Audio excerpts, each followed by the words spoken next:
이 시간 함께 읽은 말씀 가지고 우리에게 영원한 중보가 있으니 라는 제목으로 하나님 말씀 전하도록 하겠습니다.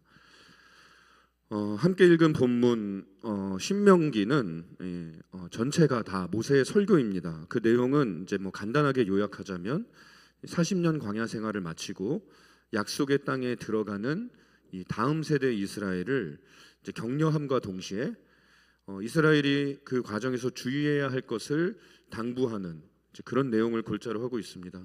이제 오늘 본문 9장도 마찬가지인데 격려하고 주의 주고 이제 그런 내용으로 되어 있는데요. 근데 9장을 쭉 읽어보면 이 9장에는 격려보다 이제 모세의 우려가 훨씬 더 많이 묻어 있는 걸 알 수가 있습니다.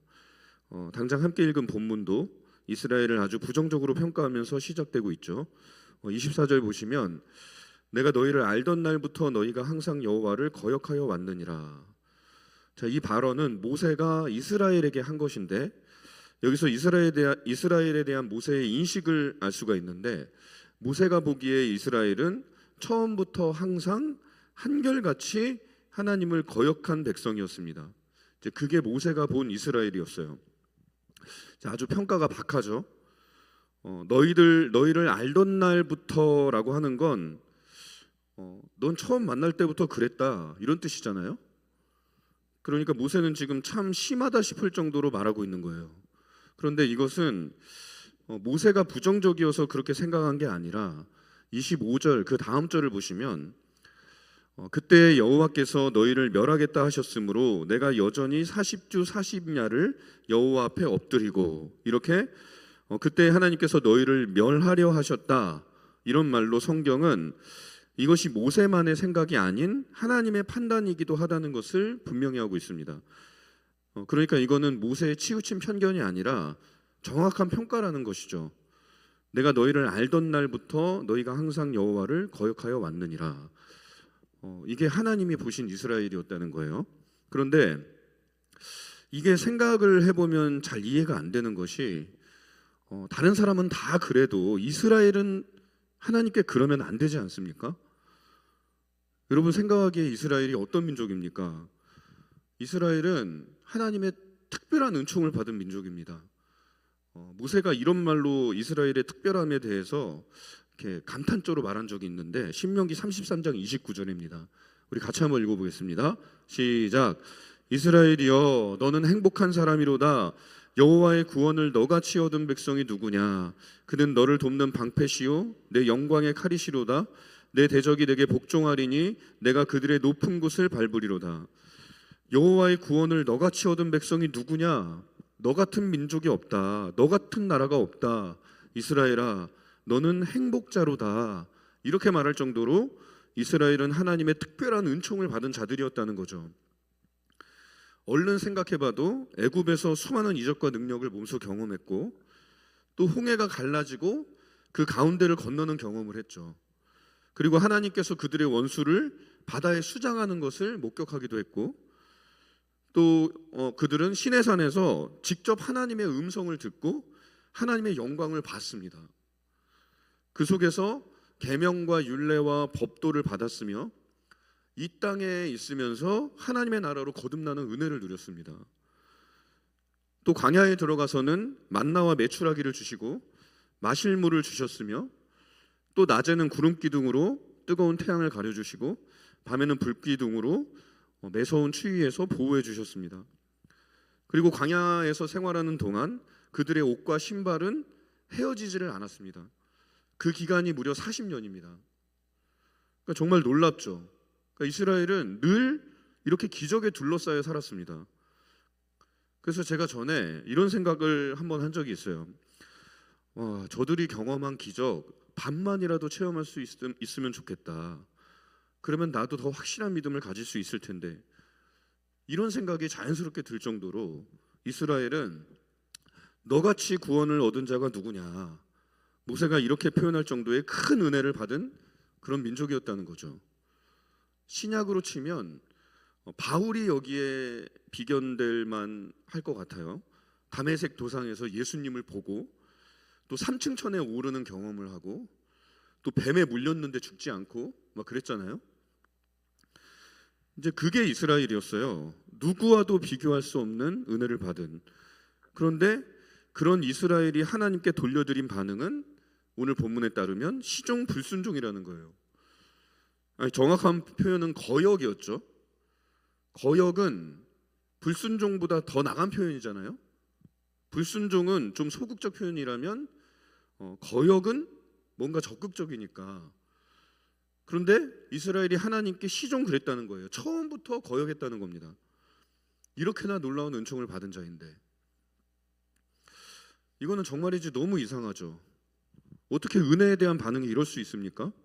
그냥 은혜도 아니고 다시 없을 은혜인데, 누구나 부러워할 은혜인데 어떻게 이럴 수 있냐는 거예요. 이거는 결과가 너무 예상 밖이죠. 좋은 씨를 뿌렸는데 잡초가 난 것 같은 거예요. 어떻게 저 정도 기적들을 경험하고서 하나님을 이렇게 거역할 수 있나. 모세가 40주 40여를 기도해서 하나님을 말릴 정도로, 하나님이 멸망을 고려하실 정도로 어떻게 저런 평가를 들을 때까지 하나님을 멀리할 수 있나.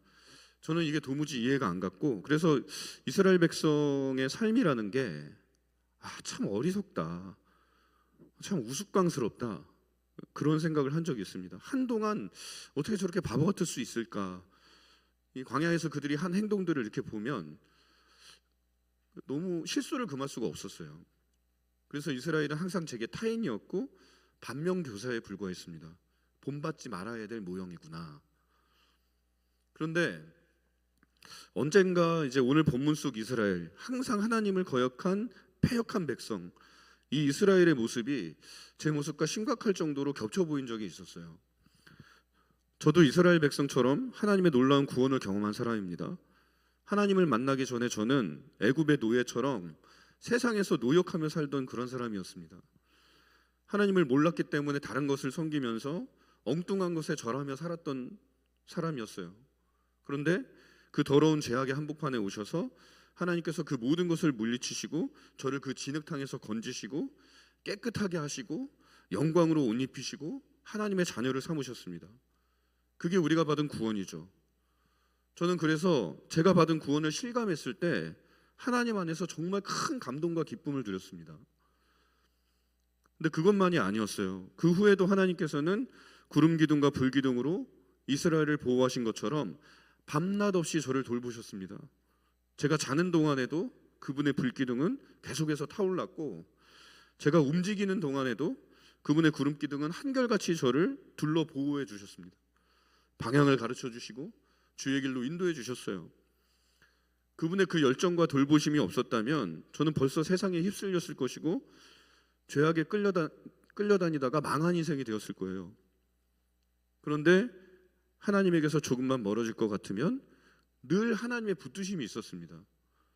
인도하심이 있었어요. 구름 기둥, 불 기둥이 있는 것처럼. 근데 이런 경험들을 그리스도인이라면 누구나 공유하고 있고 여기에 고개를 끄덕이실 것입니다. 하나님께서 이렇게 우리를 생각해 주시는 분이거든요. 그분의 자비로운 돌봄 아래 우리 삶은 먹는 것에 부족함이 없었고 입는 것에 헤어짐이 없었어요. 하나님 안에서 우리는 만족과 배부름을 얻었고 해지지 않는 의의 옷을 입었으며 하나님 앞에서 그 삶을 누리고 즐겼습니다. 우리의 삶은 이렇게 충만합니다. 채워져 있습니다.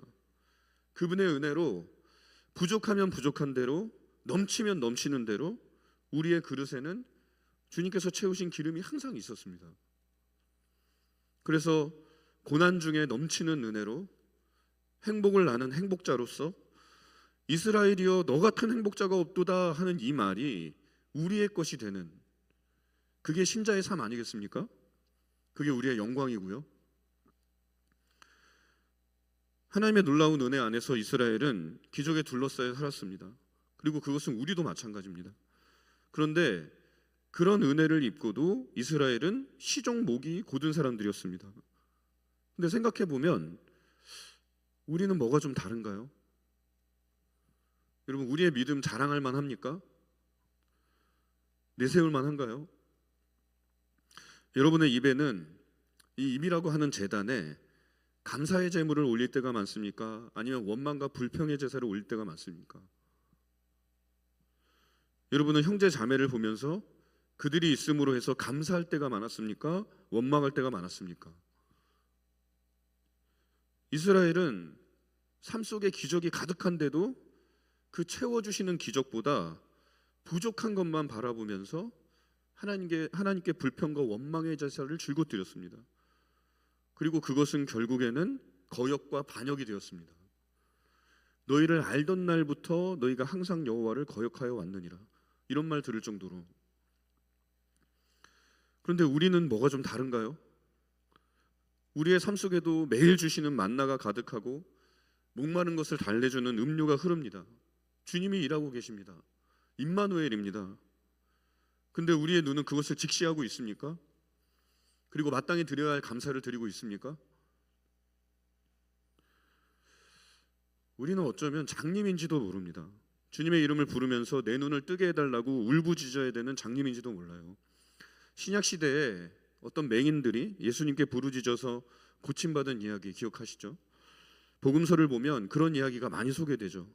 왜일까요? 맹인이 자주 나오잖아요. 그건 죄인으로서 우리의 눈이 가리워져 있고 어두워져 있기 때문에 그래요. 그래서 시편을 보면 시편 119편 18절 보시면 우리 같이 한번 읽어볼까요? 시작. 내 눈을 열어서 주의 율법에서 놀라운 것을 보게 하소서. 이런 간구가 많습니다.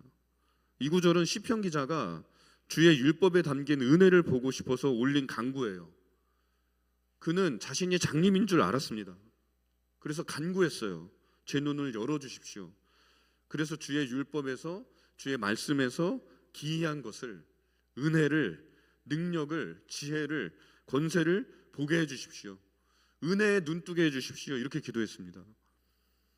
그런데 장님이면서도 장님인지 몰랐던 이스라엘은 결국 은혜를 보지 못해서 기적을 경험하면서도 눈앞에 영광이 막 쏟아지는데 그 속에서 하나님을 본 적이 없어서 약속의 땅을 눈앞에 두고 올라가 취하기만 하면 되는데 스스로를 부정하고 광야로 들어가 버린 거예요. 가데스 바네아에서. 하나님께서 그들을 광야로 들어가게 하신 겁니까? 아니에요. 그들이 안 올라가겠다고 했습니다. 차라리 광야에서 죽는 게 낫겠다 그랬어요. 철병거에 거인들이 득실한데 그게 어떻게 약속의 땅이냐고 하면서, 그래서 하나님이 너희가 말한 대로 해주리라 하면서 광야로 들어가게 하신 겁니다. 광야는 그들이 한 선택이었어요. 그래서 민수기 14장 28절부터 30절까지 보면 하나님이 이렇게 말씀하세요. 그들에게 이르기를 여호와의 말씀에 내 삶을 두고 맹세하노라. 너희 말이 내 귀에 들린 대로 내가 너희에게 행하리니 너희 시체가 이 광야에 엎드러질 것이라. 너희 중에서 20세 이상으로서 계수된 자 곧 나를 원망한 자 전부가 여분네의 아들 갈렙과 눈의 아들 여호수아 외에는 내가 맹세하여 너희에게 살게 하리라. 한 땅에 결코 들어가지 못하리라. 이런 비참한 결론으로 간 거죠. 그들의 인생이. 그런데 생각해 보면 저나 여러분은 좀 다른가요? 우리 매일 신앙으로 여러분은 매일 신앙으로 이 삶을 정복하면서 약속의 땅을 쟁취하며 살아가고 계십니까? 이거 선뜻 대답하기 어렵잖아요. 근데 생각해 보세요. 자기 아들을 주신 하나님이 우리의 아버지세요? 그러면 뭘 안 주시고 뭘 아끼시겠습니까? 우리를 아들 삼으신 이유가 뭐죠? 그분의 유업을 있게 하시려고 그런 거잖아요. 상속자 삼으려고. 여러분, 천국이 가까이에 있습니다. 그래서 예수님께서 복음을 전하실 때 회개하라 천국이 가까이 왔느니라, 이 말로 사역하신 거예요. 예수 그리스도를 믿고 그분에게로 돌아서면, 회개하면, 그분의 뒤를 따르면 우리는 약속의 땅에, 젖과 꿀이 흐르는 땅에 들어갑니다. 그게 아버지로서 자식인 우리에게 하신 약속이에요. 그런데 우리 삶의 실상을 보세요. 주신다는데 못 받고 있어요. 여러분은 어떠십니까? 예수를 따라가면 천국이 있다, 이 진리가 피부에 와 닿고 있으세요? 그래서 주님 뒤따르려고 애쓰고 계십니까? 거기서 애를 써야지 믿음이죠. 거기서 고민하고 수고하고 헌신해야지 믿음이죠. 그런데 아니잖아요. 그저 엉거주춤 주저하고 망설이고 믿음 없는 모습으로 일관하잖아요. 닮았죠. 흡사하죠. 우리의 자아상과 이스라엘이. 이런 모습들이 이스라엘과 겹쳐 보이면서 그래서 저는 삶의 위기의식이 생겼습니다. 그래서 저는 제 삶에서 이 죄 문제 해결하려고 이 죄를 제거하기 위해서 몸부림친 적이 있어요. 툭 하면 등장해서 제 삶을 어지럽히는 이 죄의 문제들을 내가 해결하지 못하면 이 광야 생활이 청산되지 않을 것 같았거든요. 제가 두려운 것은 제 인생이 이 출애굽 1세대처럼 가나안 눈앞에 두고도 이 죄악의 발목 잡혀서 그거를 취하지 못하고 다시 광야로 들어가서 거기서 그냥 막 뺑뺑이 돌고 훈련만 받다가 거기서 죽는 그런 안타까운 인생이 되는 건 아닐까, 그게 걱정이 됐습니다. 그래서 초조했어요. 죄로 인해 끊임없이 삶이 낭비되고 그만큼 가나안은 더 멀어지는 것 같고, 그래서 불안하고 초조하고 그렇게 느껴지는 거죠. 그래서 그런 생각이 들 때마다 제가 죄의 문제에 더 집착했어요. 그래서 정말 오랫동안 엄청나게 이 고민을 했습니다. 이 죄의 문제를 어떻게 해야 될지. 기도 제목이 늘 죄를 이기게 해달라고 하는 거였어요. 그런데 삶의 변화는 찾아오지 않았습니다. 그리고 변화가 보이지 않는 삶 때문에 저는 점점 소망을 잃어갔습니다. 죄로 인해서 수시로 패배주의에 사로잡혔고 그때마다 생각은 비참해져 갔어요. 능력도 없고 지혜도 모자라고, 그래서 제자리만 맴도는 삶. 그래서 바로 그렇기 때문에 하나님을 의지해야 된다고 말로는 막 되뇌이는데 하나님을 의지하는 것조차 사실 잘 되지 않았습니다. 그래서 나중에는 그럴 의지조차 일어나지 않더라고요. 그러다 보니까 성화라고 하는 것이 정말 가능하긴 한 건가? 정말 그런 변화가 있는 건가? 그런 의문이 들고, 그러다 자포자기하는 심정으로 삶을 팽개쳐버린 때도 있었어요. 아유, 될 대로 되라, 뭐 하나님이 알아서 하시겠지, 그렇게 된 거죠. 그때 겪었던 영적인 침체가 참 오래 갔습니다. 그게 오래됐네요. 벌써 뭐 10년이 다 되는 것 같은데, 그런데 그때 신명기 이 말씀 읽으면서 깨달은 게 있어요. 그것은 정말 맥이 빠질 정도로 아주 간단한 사실이었습니다. 단순합니다. 그냥 우리는요, 원래부터 목이 곧은 백성이에요. 우리의 죄악된 본성은 늘 우리를 따라다닙니다. 노아도 그랬고, 온 세상이 침수될 때 유일하게 구원받은 놀라운 은혜를 입은 노아가 말년에는 술에 취해서 추태를 부리다가 자녀들에게 죄를 대물림했죠. 그런 거예요. 아브라함도 그랬고, 이삭, 야곱, 요셉, 모세, 다윗, 베드로, 바울도 우리가 믿음의 선진들이라고 부르는 모든 이들이 다 끝까지 죄로부터 자유롭지 못했습니다. 우리로서는 죄악을 다스리고 정복하는 게 불가능합니다. 그럴 수 있었다면 우리에게 구세주가 필요하지 않았을 거예요. 그러니까 이스라엘의 반역의 역사는 그래서 우리에게 중보자가 필요함을 보여주는 겁니다.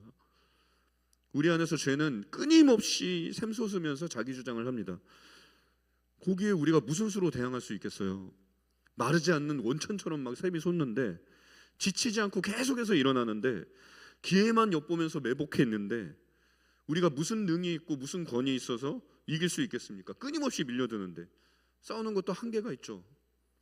이스라엘 보세요. 저렇게 큰 은혜를 받고 그러고도 거역으로 일관했는데, 그래서 사도 바울이 이런 상황을 법이라는 말로 표현한 거예요. 로마서 7장 22절과 23절 보시면 우리 같이 한번 읽어볼까요? 시작. 내 속사람으로는 하나님의 법을 즐거워하되 내 지체 속에서 한 다른 법이 내 마음의 법과 싸워 내 지체 속에 있는 죄의 법으로 나를 사로잡는 것을 보는도다. 이게 사도 바울의 고백이었습니다. 법이란 거예요. 법. 바울 정도 되는 인물도 이 죄의 포로가 된다고 할 때 이렇게 비관적으로 말할 정도로 죄라고 하는 것은 강력한 세력이요 법이라고 할 만큼 능력이다 하는 거예요. 법칙입니다. 법칙. 만유인력의 법칙. 삶에 강력하게 역사하는 실정법. 그런데 이런 절대적으로 불리한 현실에 하나님께서 한 새로운 법을 세우셨어요. 우리 눈이 어두워서 그걸 자주 놓치지만 우리에게도 모세와 같은 중보자가 있고 그분이 우리를 위해 새롭게 한 법을 세우셨습니다. 이 사실이 우리를 살리는 능력이 되고 이 사실이 죄로부터 우리를 이기게 하는 원천이 되는 거예요. 우리에게는 우리를 살리는 법이 있습니다. 그 법으로 통치하시는 왕이 있습니다. 그 법을 가지고 우리를 돕는 분이 있습니다. 그분이 누구십니까? 예수님이죠. 주님은 자신을 제물로 하셔서 우리의 죄의 값을 다 치르신 분이십니다. 물론 우리는 여전히 죄와의 싸움에서 끊임없이 진퇴를 거듭하고 있죠. 밀고 당기고. 그래서 이 실존은 항상 죄로 인해서 고단합니다.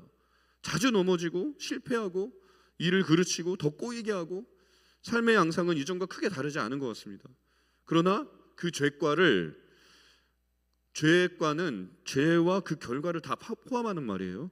그 죄과를 주님께서 다 인수하셨고 그 값을 주님의 피로 다 치르셨습니다.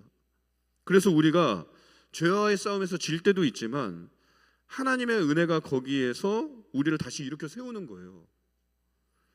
그 값을 다 치렀기 때문에 이 새로운 법이 작용해서 간섭해서 이것이 사도 바울이 생명의 성령의 법이라고 말한 거예요. 로마서 8장 1절과 2절을 보시면 우리 또 한번 같이 읽어보겠습니다. 시작. 그러므로 이제 그리스도 예수 안에 있는 자에게는 결코 정죄함이 없나니 이는 그리스도 예수 안에 있는 생명의 성령의 법이 죄와 사망의 법에서 너를 해방하였음이라. 하나님이 세우신 새로운 이 법이, 예수님이 피 흘려 세우신 이 법이 죄의 법에서 우리를 구원하여 해방하면 우리는 다시 출발선에 서게 된다는 거예요. 그래서 우리는 날마다 새로운 기회 앞에 서게 되는 겁니다. 혹자는 이런 말을 하면 복음이 무슨 만능 치트키냐? 무슨 상황이든 대입만 하면 다 되냐? 뭐 정신승리 아니냐? 이런 말로 조롱하곤 합니다. 근데 저는 이게 치트키라는 걸 믿습니다. 여러분, 하나님이 새로운 법을 세우셨어요. 우리를 위한 자유의 법, 해방의 법, 능력의 법, 만능 치트키. 그래서 하나님께서는 모세를 세우신 것처럼 예수님을 세상에 보내신 거예요. 우리의 구원을 위해서. 스스로는 결코 죄를 이길 수 없고 세상을 이길 수 없는 우리를 위해서 중보자로서, 돕는 자로서, 목자로, 보호자로, 인도자로, 지도자로, 왕으로, 모세가 출애굽을 주도한 것처럼 영원한 출애굽을 주도하실 주님을 우리에게 주신 거예요. 이를 위해서 주님은 자신을 주시되 죽기까지 자신을 내주셨습니다. 그래서 우리 주님은 우리를 위해 십자가에 오르사 죄와 사망의 권세와 죽기까지 싸우셨고, 우리를 위해서 부활하시고, 우리를 위해서 하늘에 오르사 우리를 위해서 보좌 우편에 앉으셔서 이 은혜의 법을 가지고 통치하고 계십니다. 그리고 주님은 거기서 모세가 그랬던 것처럼 우리 대신 하나님께 간구하고 계세요. 모세가 기도한 것처럼 26절과 27절 같이 한번 읽어보겠습니다. 시작. 여호와께 간구하여 이르되 주 여호와여, 주께서 큰 위엄으로 속량하시고 강한 손으로 애굽에서 인도하여 내신 주의 백성 곧 주의 기업을 멸하지 마옵소서. 주의 종 아브라함과 이삭과 야곱을 생각하사 이 백성의 완악함과 악과 죄를 보지 마옵소서. 우리 주님도 이렇게 기도하고 계십니다.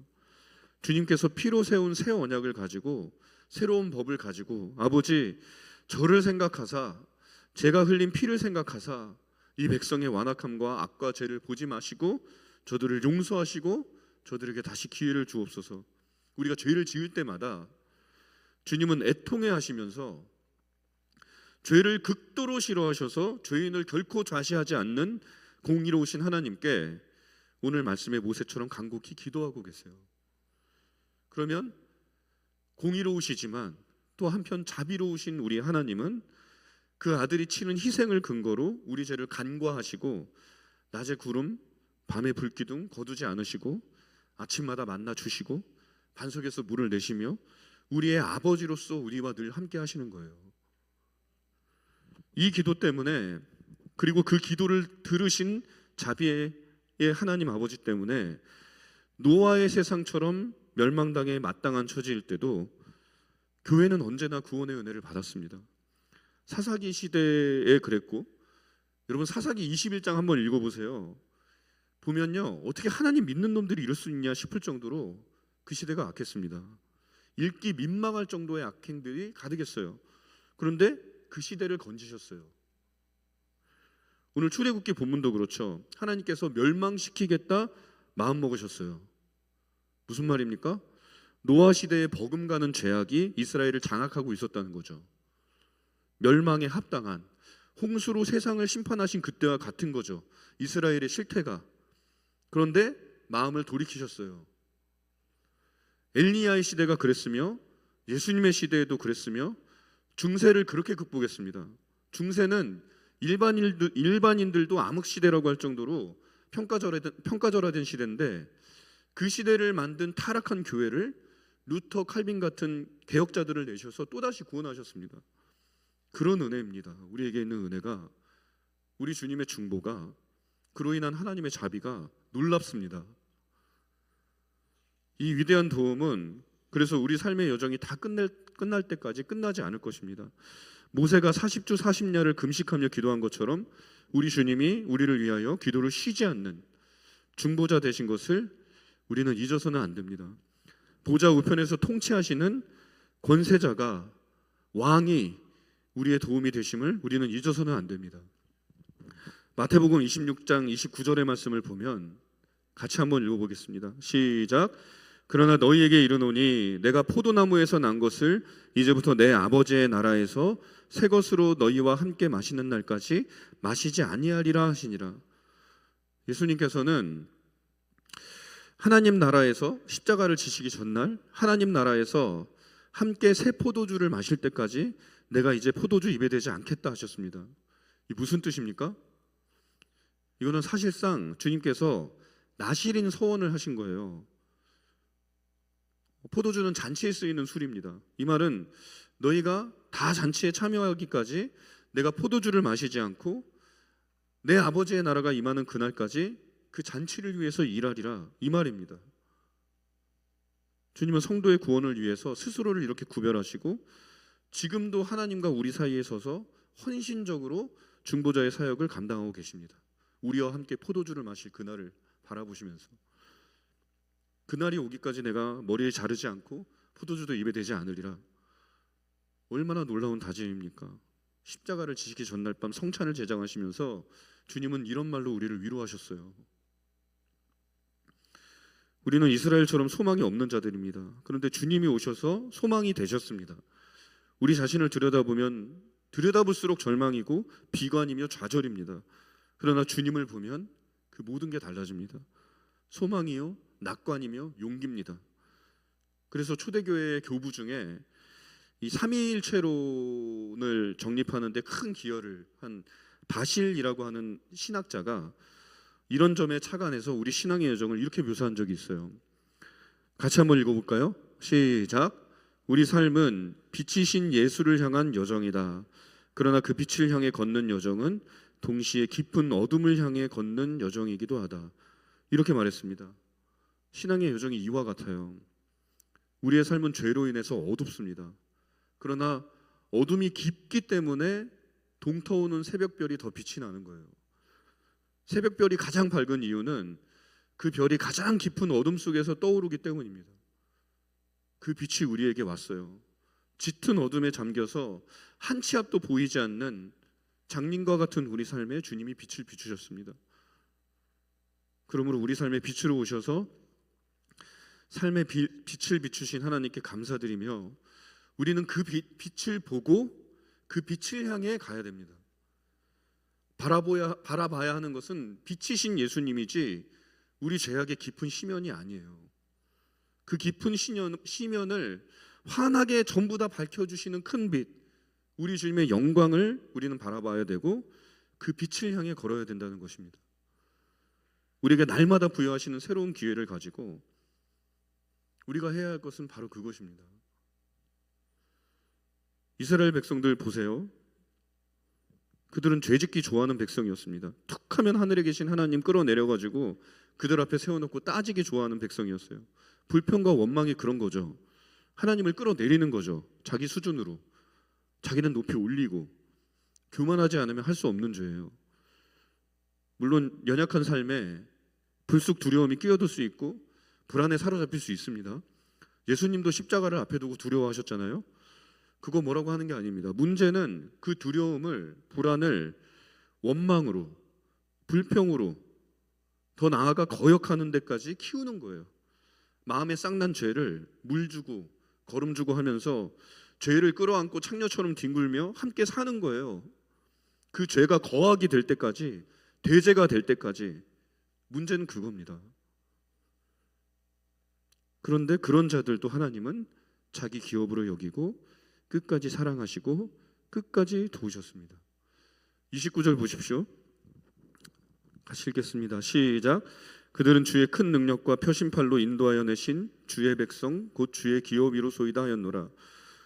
이것은 모세의 중보지만 하나님의 마음이기도 했습니다. 그러니까 이 기도를 들으시고 이스라엘을 다시 품으셨죠. 끝까지 함께 하셨죠. 이런 은혜가 우리에게도 동일합니다. 그걸 생각하면 얼마나 삶이 다르게 보이고 새롭게 보이는지 몰라요. 그러니 내 모습이 아무리 부족하고 아무리 못났어도 아무리 악해도 낙심하거나 절망하지 마십시오. 세상이 아무리 악하고 추하고 더러워도 포기하지 마시고 좌절하지 마십시오. 하나님은 거기서도 얼마든지 선을 일구시는 분입니다. 그러니까 하나님이시죠. 그러므로 우리에게 영원한 중보가 있고 영원한 도움이 있음을 믿고 우리는 하나님이 새로 주신 기회를 붙들어야 됩니다. 물론 다시 죄 지을 수 있습니다. 변화도 안 보일 수 있어요. 당연하죠. 우리가 얼마나 목이 고든데, 우리가 있던 자리가 어딘데, 죄 중이고 사망인데 어디 변화가 쉽겠어요? 그러나 거기서 우리를 건지셨고 건지시고 계시고 앞으로도 건지실 주님이 있습니다. 우리를 위해서 기도하시며 우리를 도우시는 주님, 중요한 건 그거예요. 그러니 그리스도 안에서 삶은 얼마든지 아멘이 됩니다. 그거를 믿고 새 부대에 새수를 담으실 주님을 믿고 우리도 새수를 담으면 돼요. 날마다 새 부대 주신 것처럼. 또 넘어지고 또 실패해도 죄로 인해서 다른 사람에게 화낼 수 있죠. 그러나 회개하고 새롭게 되었다면 가서 사과하고 용서를 구하고 다시 시작하면 되는 거예요. 주님께 회개하면 주님이 회개를 받으시고 상황을 바꾸시겠죠. 우리 기도 들어주실 거 아니에요. 새롭게 하시겠죠. 그러면 가서 용서 구하고 회개했으니까 됐어 그냥 하고 그러고 땅에 묻는 게 아니라, 주님께만 회개하고 끝내는 게 아니라 새롭게 하셨으니까 이 관계 새롭게 하실 것이다 믿고 가서 용기를 내서 용서를 구하는 거죠. 그게 믿음이죠. 그런데 걱정하고 근심하고 사과할 용기도 못 내고 끙끙거리면, 그러면 그게 관계를 왜곡시키고 파괴합니다. 그러다 관계가 끊어지는 거예요. 저는 아내한테 잘못하면 하나님께 용서를 구합니다. 그리고 아내의 마음을 치유해달라고 합니다. 제가 한번 크게 잘못한 적이 있거든요. 아내한테. 아내가 나를 다시 품어줄 수 있을까? 이런 걱정이 될 정도로 잘못을 한 적이 있어요. 저도 그때 기도했어요. 하나님, 너무 무섭다고. 하나님께서 좀 그 마음을 달래달라고. 그리고 가서 아내한테 잘못했다고 용서를 구했습니다. 그냥 뻔뻔하게 미안해, 잊어줘, 그런 게 아니라 하나님 앞에서 회개가 그런 게 아니잖아요. 하나님 앞에서는 진실된 회개를 해야죠. 그러면 그 진실된 회개를 가지고 아내에게 가서 진실된 용서를 구하는 거예요. 하나님께서 아내의 마음을 치유하시고 새롭게 하심을 믿고 겁이 나지만 진실한 마음으로 미안하다고 하면 관계는 다시 정상화됩니다. 하나님이 다시 만들어주세요. 다시 시작돼요. 그렇게 죄가 망가뜨린 삶을 하나님과 함께 고치며 하나님이 주신 온전함을 힘써 지키는 게 우리 신앙이어야 해요. 그렇게 죄가 더럽힌 삶을 하나님과 함께 씻으며 하나님이 주신 거룩을 힘써 지키는 게 우리 신앙이어야 합니다. 교회사가 배출한 가장 위대한 신학자라고 평가받는 어거스틴이 젊었을 때 죄를 이기지 못해서 고민하고 신음하다가 만난 말씀이 있습니다. 그를 회심시킨 구절인데요. 로마서 13장 13절과 14절입니다. 같이 읽어보겠습니다. 시작. 낮에와 같이 단정히 행하고 방탕하거나 술 취하지 말며 음란하거나 호색하지 말며 다투거나 시기하지 말고 오직 주 예수 그리스도로 옷 입고 정욕을 위하여 육신의 일을 도모하지 말라. 어거스틴이 이 말씀을 읽고 다시는 뒤를 돌아보지 않았습니다. 우리는 낮을 사는 자들이에요. 우리는 빛을 걷는 자들입니다. 그러니 낮 동안에 우리는 거기에 어울리는 옷을 입어야 됩니다. 우리 주 예수 그리스도를 옷 입고 생활해야 됩니다. 여러분, 초봄에 꽃샘추위가 닥쳐왔을 때, 요즘 날씨가 막 널뛰잖아요. 날씨가 매섭죠. 근데 그렇다고 해서 다시 겨울을 준비하는 사람 없습니다. 그때는 날이 추워도 기온과 상관없이 봄 맞을 준비를 하죠. 새학기를 준비합니다. 추위에도 불구하고 계절의 원칙에 따라서 봄은 온다는 사실을 믿기 때문에 그러죠. 마찬가지입니다. 하나님께서 독생자이신 예수를 십자가에 내어주시기까지 사랑하셨습니다. 우리 죄를 위해 죽으시고 부활하신 예수님께서는 성령을 통하여 우리 안에 오셨습니다. 그리고 내가 세상 끝날까지 너희와 항상 함께 있으리라고 약속하셨습니다. 만약에 우리가 이 진리를 정말로 믿는다면 우리가 처한 환경이, 상황이 겨울처럼 보일지라도 우리의 마음과 행동은 항상 봄을 향해 가야 되지 않을까요? 여러분, 우리에게 하나님이 계십니다. 해가 떴습니다. 봄이 왔습니다. 어둠은 물러갔습니다. 겨울이 지나갔습니다. 우리의 마음은 그래서 항상 빛을 향해, 봄을 향해 서야 됩니다. 여러분, 여러분의 마음은 그런 생명을 품고 있습니까?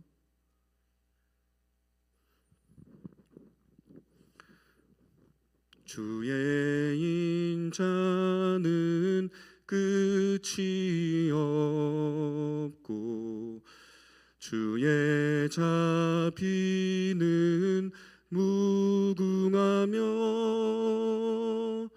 아침마다 새롭고 늘 새로우니 주의 성실이 금이라.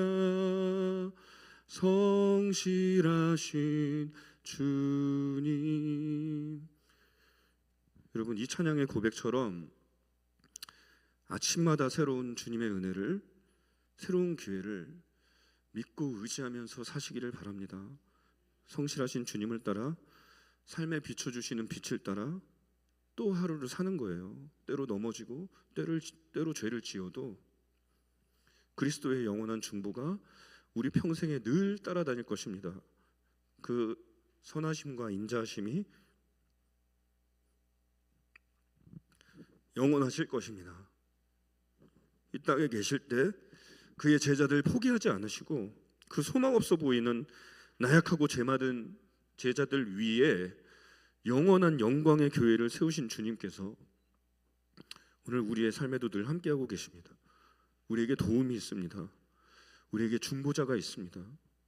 그러니 매일 새로운 기회 앞에서 우리를 돕는 주님이 계심을 믿고 죄를 떠나서 예수를 따르게 하옵소서 기도하시면서 매일 부어주시는 새로운 기회를 믿음으로 쟁취하며 날마다 약속의 땅으로 전진하시는 복된 삶이 되시기를 주님의 이름으로 축원을 드립니다.